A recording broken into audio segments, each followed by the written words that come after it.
Hello friend, આપનું સ્વાગત છે અંશુ કુકિંગમાં। આજે બનાવવાના છે આપણે તાંદરિયાની ભાજી।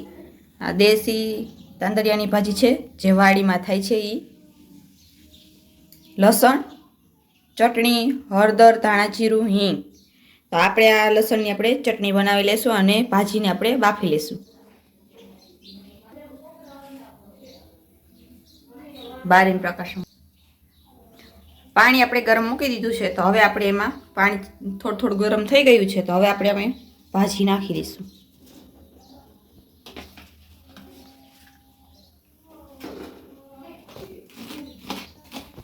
પાંચ મિનિટ સુધી આપણે ભાજીને બફવા દઈશું। 8 થી 10 કરી આપણે લસણને લઈશું। હવે આપણે ખાંડી લઈશું લસણ।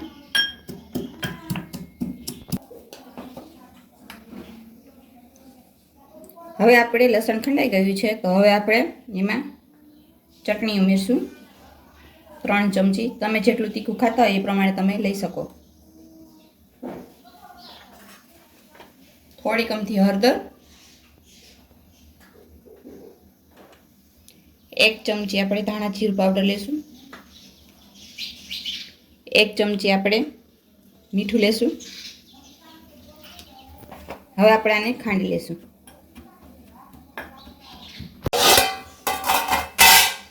ભાજી આપણી બફાઈ ગઈ છે। તો હવે આપણે કાઢી લેશું અને ગેસ બંધ કરી દઈશું। ચટણી ખાંડીને તૈયાર થઈ ગઈ છે। હવે આપણે ભાજી વઘારશું। અહીંયા ભાજીમાંથી આપણે બધું પાણી કાઢી લીધું છે। આ રીતે આપણે દબીને બધું પાણી કાઢી લેશું। હવે આપણે વઘાર કરશું। આપણે ચાલુ કરી દીધું છે। હવે આપણે વઘાર કરીશું। હવે આપણે 2 તેલના પાવડા નાખશું।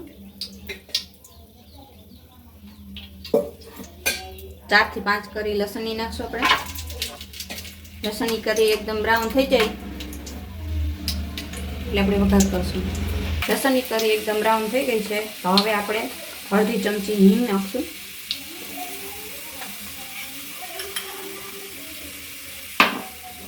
હવે આપણે ચટણી બનાવેલી હતી એ ઉમેરી દઈશું। આપણે સારી રીતે મિક્સ કરી દઈશું।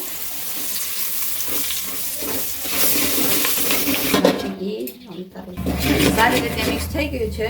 તો હવે આપણે એની અંદર ભાજી નાખશું। ભાજીને સારી રીતે આપણે મિક્સ કરી લઈશું।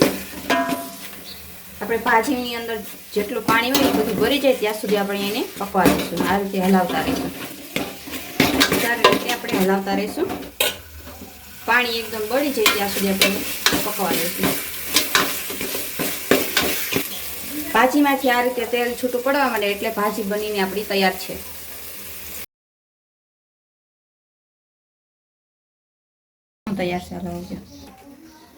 તૈયાર છે ભાજી, તાંદરિયાની ભાજી બનીને તૈયાર છે। તો આવી રીતે તમે પણ ઘરે બનાવો। આવી અવનવી રેસીપી માટે અમારી ચેનલને લાઈક કરવાનું ભૂલશો નહીં, શેર ને સબસ્ક્રાઈબ કરજો। ધન્યવાદ।